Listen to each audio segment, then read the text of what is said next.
This morning's scripture comes from 1 Corinthians 12, 3b through 13. And no one said, Jesus is Lord, except by the Holy Spirit.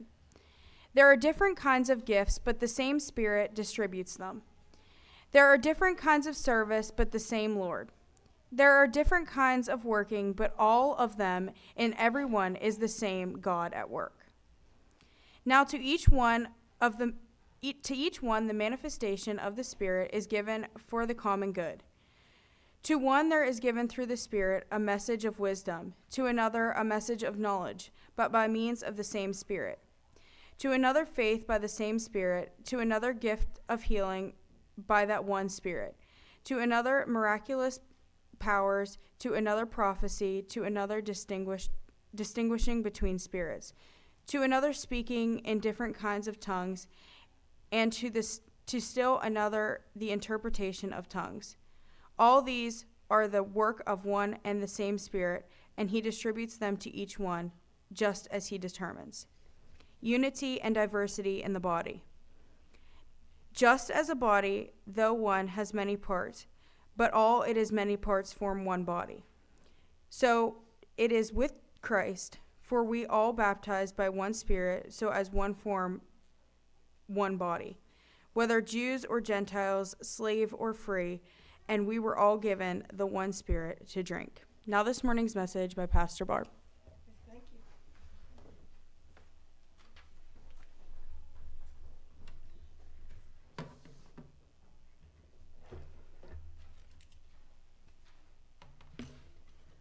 I'm getting there, folks. This takes me a while sometimes, and there goes the pencil.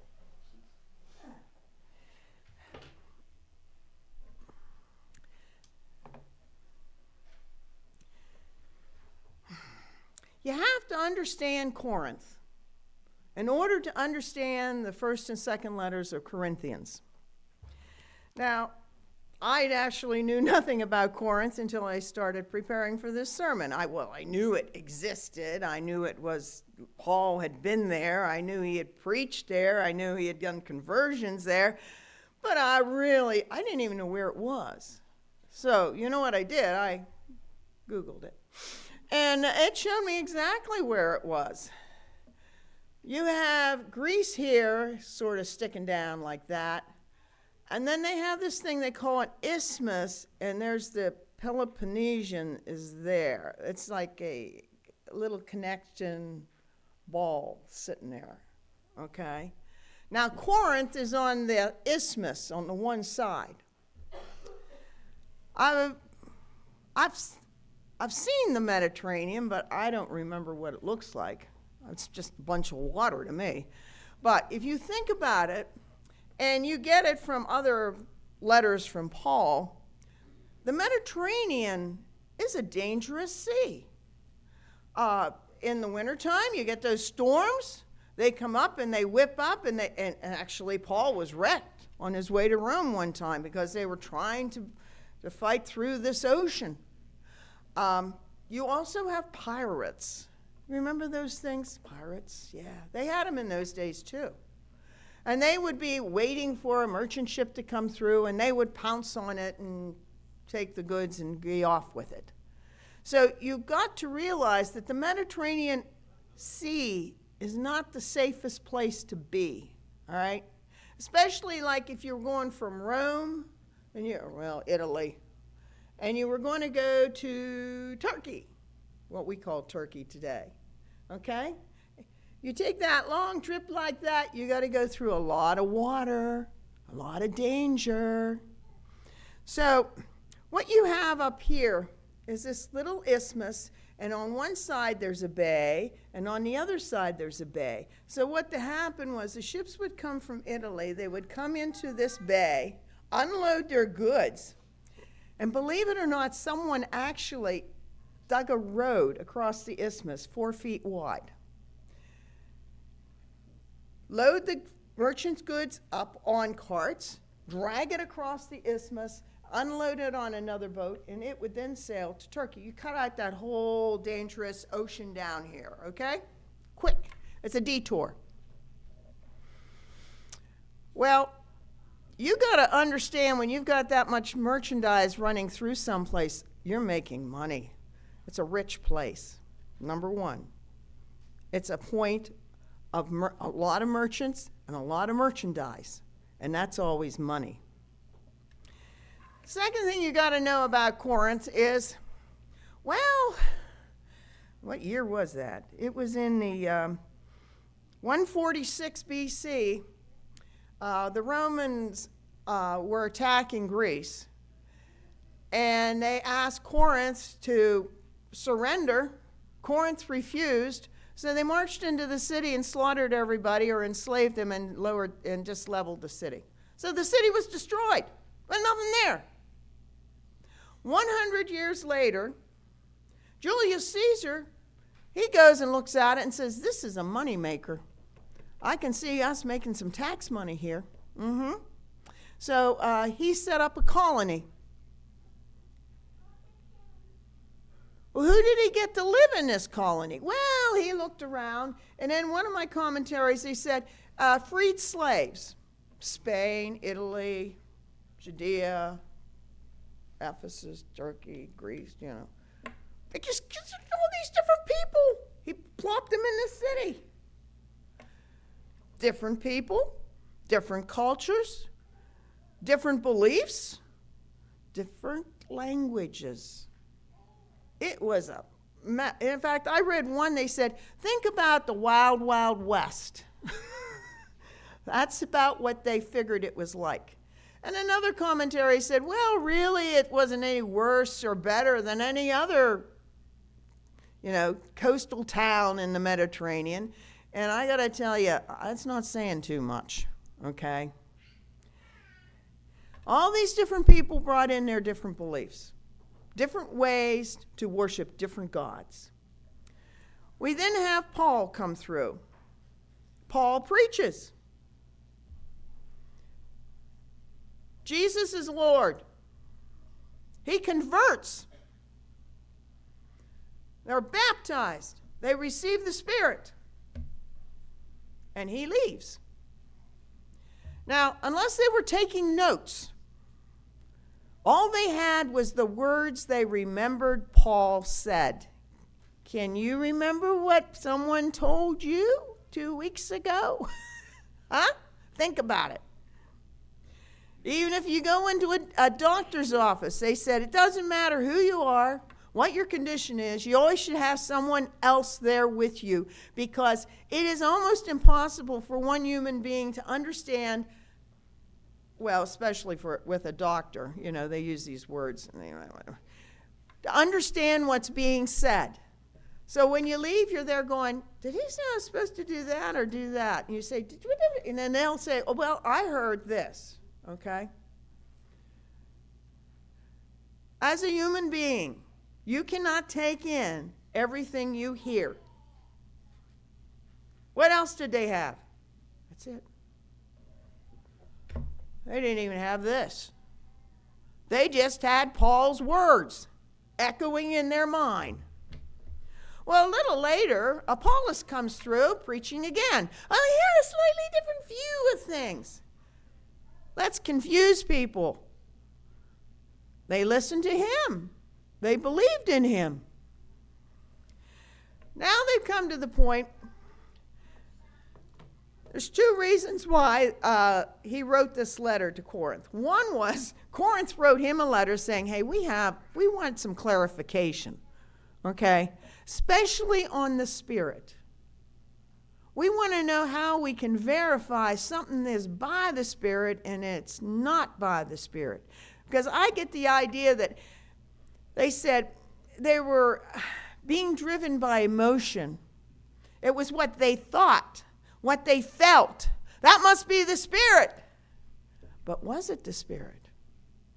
I remember a explanation of the book of Judges. The explanation of the book of Judges is, every man did what was right in their eyes. And I get the feeling that's what was going on in Corinth. Everybody said, well, I'm doing it by the Spirit. It must be right. Well, how can you argue with it? You had nothing else. You had Paul's words, if you could remember them. You had Apollos' words, if you could remember them. Okay? You understand where they could say, well, I guess we do this and we do that. And when you read the first book of Corinthians, you're going to find some really strange things in there going on in that church. The second reason why the letter was written was a convert to Christianity that Paul had made, Chloe. She lived in Ephesus. She was a merchant. And she had sent some of her people through Corinth, and they had observed the church, and they came back, and when they saw Paul, they said, you won't believe what we saw. You can't believe what we saw. Why do I say that? They didn't even have the 10 Commandments, folks. Do you understand what I'm talking about? They had no foundation whatsoever except Paul's words and Apollos' words. No wonder they're writing back saying, could you explain some things to us? You know, we're having a bit of discussion in our church. I like the one where they said they came to the Lord's Supper and some of them were drunk and some of them were starving. Now.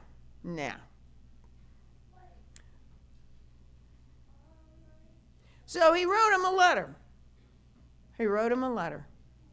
And you want to know why these letters are saved? Because this is what they had. This had not come into being. The letters are the oldest things we have of Christianity. That's it. And that's why they were saved, because they were passed from church to church saying, look, here it says this, and it says this, and it says this, and it says this. It says we should do, and here he says this. That was the only guides they had were those letters, passing them back and forth. The question was the Spirit. Well, you know there's gifts of the Spirit. I'm going to read them. Where are you?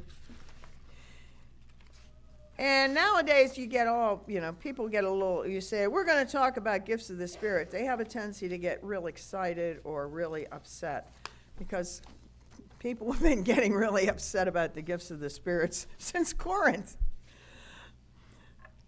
There's the message, there's the gift of wisdom. What's wisdom? Wisdom is, it goes beyond knowledge. It's not only facts, but it's experience. I know this. Oh, man. Have you ever played with a computer? You play with the computer, you discover that nobody really knows how they work. Well, they do know how they work, but they're not going to share the information with you. And what you have to do is you try techniques.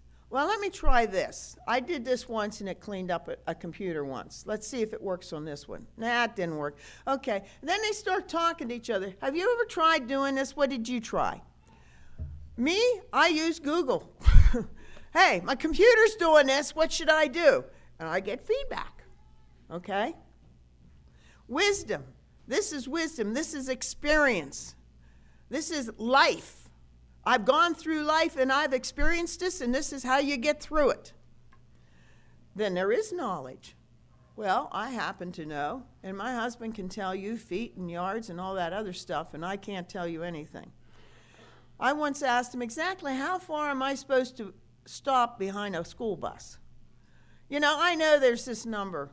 Well, I don't know what the number means because I don't do that measurement. You know, do I step, way, way back? I know not to get too close, but where exactly is that magic number? I don't know. That's knowledge. Faith. When someone is living by faith, you can tell it. Because they are saying, I'm stepping out this morning. It doesn't matter if it's storming, raining, snowing, sleeting, icing. I have faith in the Lord. This is the day the Lord hath made. I will rejoice in it. Faith, to walk by faith. Healing. You know, there's some people that they come up to you and they smile and they say, how are you? Are you feeling better? You know, That's a healing. That's a healing to you because it lifts you up. And when you're lifted up, that enables your healing. Healing is not only a medical thing, it's a psychological thing. Psychologically, if you think you're healed, physically, you will be healed. Your body doesn't have a choice usually. But you got to realize those two work together. And how can I help someone? Just be there. Lift them up. Give them prayer.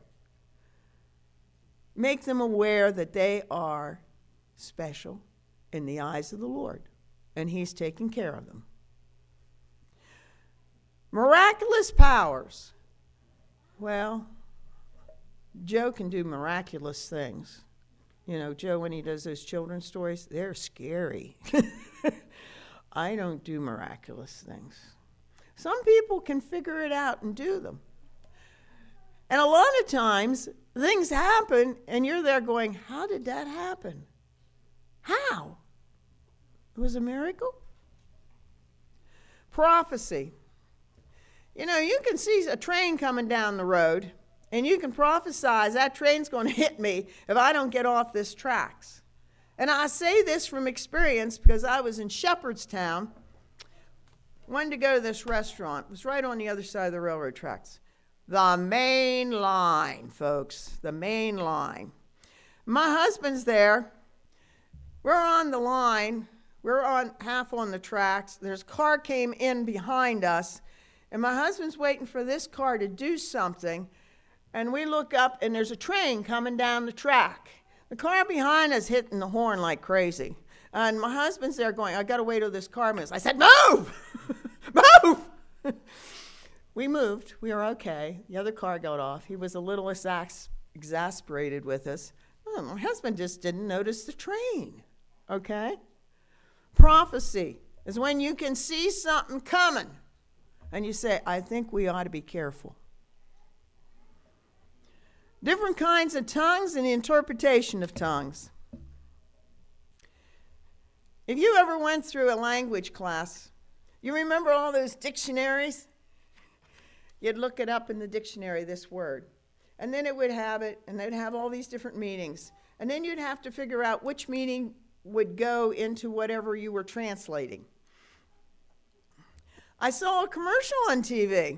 This woman is rambling off in a language, and the young couple standing there, and the girl taps her phone, and the phone speaks back to her exactly, but in English, what she had said. What are your intentions to my son? Okay? We have instant translations of tongues. On the day of Pentecost, when those disciples went out, they started preaching in different tongues. And the people were astounded and said, how can you speak all those different languages? It was a gift. It was a gift. Nowadays, I'm not sure, we seem to be able to find a way around these things. I have to tell you that in the coal mines up in the Broad Top, the owners of the mines would go over into Europe and they'd get a village out of Hungary, one out of Italy, one out of Romania, all these little villages. They'd pick them all up and bring them over and slap them down. 6 Mile Run, Robertsdale, all those towns were one ethnicity. And God help you if you got in the wrong town at the wrong time. It wasn't good. Okay? You understand that? Well, I was talking to someone. I said, well, how did they run a mine if all these people all spoke different languages? And then I said, well, the foreman had to know them. Only the foreman had to know the languages because he was the one giving the orders. And he had to know them. And he knew them. And that's how it functioned. Now we sort of just all melded back together again, So when you're starting to do an ethnicity on the Broad Top, good luck, folks. It's a little bit of everything.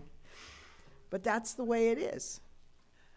Language can be a barrier, which I may be finding out in Spain, although they tell me Ethan knows how to speak Spanish.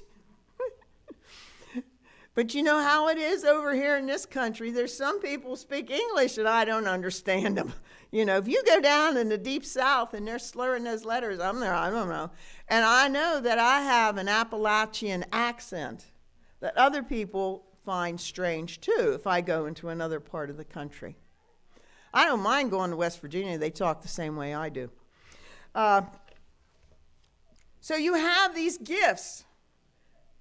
And the problem is that some people say, I can speak in tongues. I can speak in tongues. That's a great, and then Paul said, nope. You got the wrong message. When you are baptized, the Holy Spirit dispenses gifts. It doesn't give you a gift because you're worthy of the gift. It gives you a gift so that you can use that gift for the common good. The common good, the church. The relationships in the church. Building up the church in the relationships, brothers and sisters. You can have tight families and you can have really loose families. No, I'm not going there. You learn how to get along with each other, folks, in a family. Because the bottom line, you're a family. You come out of the same lines and you have blood relations. The same thing with the church. That's what he's calling for, the common good. He starts out here with, Jesus is Lord. That is how you could say, I am a Christian. I state that. I believe it. I'll live on it. Jesus is Lord. He said, you got all these other concerns. You start with that one. Now, he does answer their questions. He answers their spirit, and he says, hey, listen. There's different things. There are all these different things, but you must remember there's one spirit. There's one body. Now, I know that we live in a country where I don't know how many denominations there are. Church of God alone just confuses me because there's one in the middle of Robertsdale and there's one on the outskirts, but they're not the same church. Although they say Church of God. Okay? I'm there, oh, you have it. No, that's another one. I'm there going, okay. How many denominations? Are we one body? We try.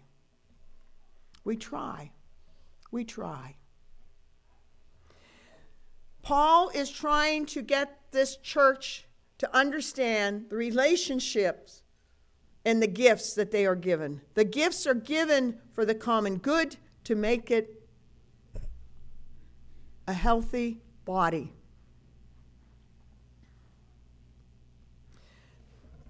You know, when you talk about gifts,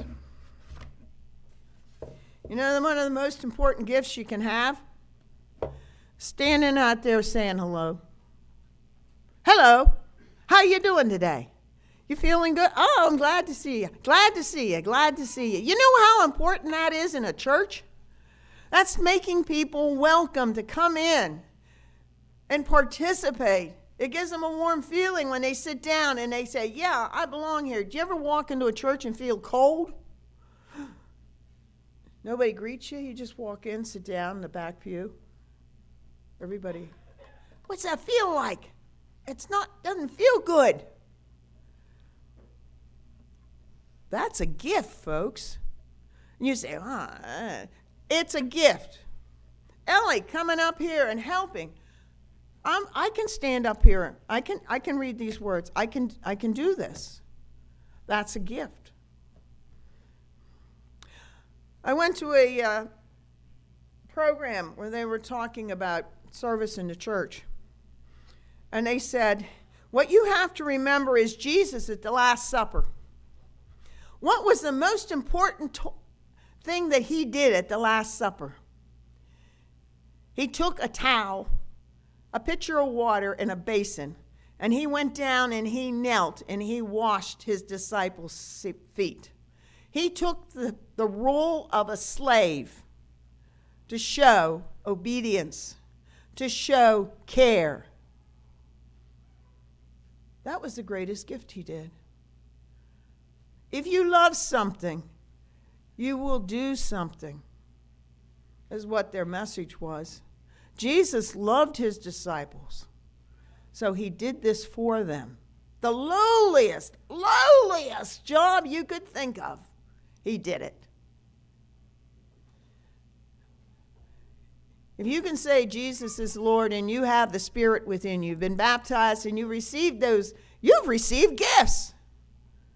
Use them, folks, for the common good. They said, well, how can you check whether the Spirit's moving? Well, for us, it's easy. We go to the Bible and we look at the life of Jesus. What did he teach? What did he do? How did he act? That's our guide. They didn't have that. They just had Paul telling them what he knew. That's all they had. Think about, it's a miracle the church even exists based on that. For us, we've got Jesus' words. We got Jesus' miracles, his actions. That helps us to determine, is the Spirit in line with what I think the Spirit's telling me to do? Is it in line with what Jesus said? That's how you figure it out. We still have the same problems.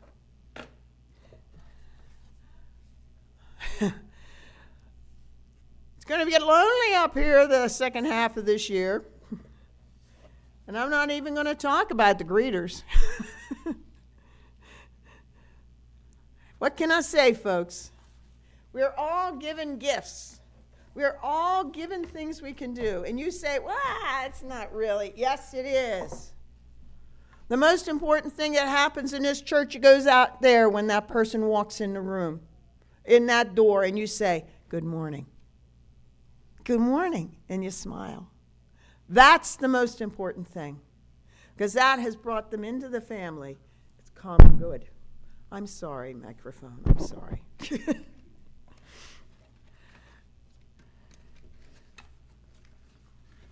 I want you to understand, they really had only one way to designate somebody being a Christian, and it was a phrase, Jesus is Lord. Okay? Remember that.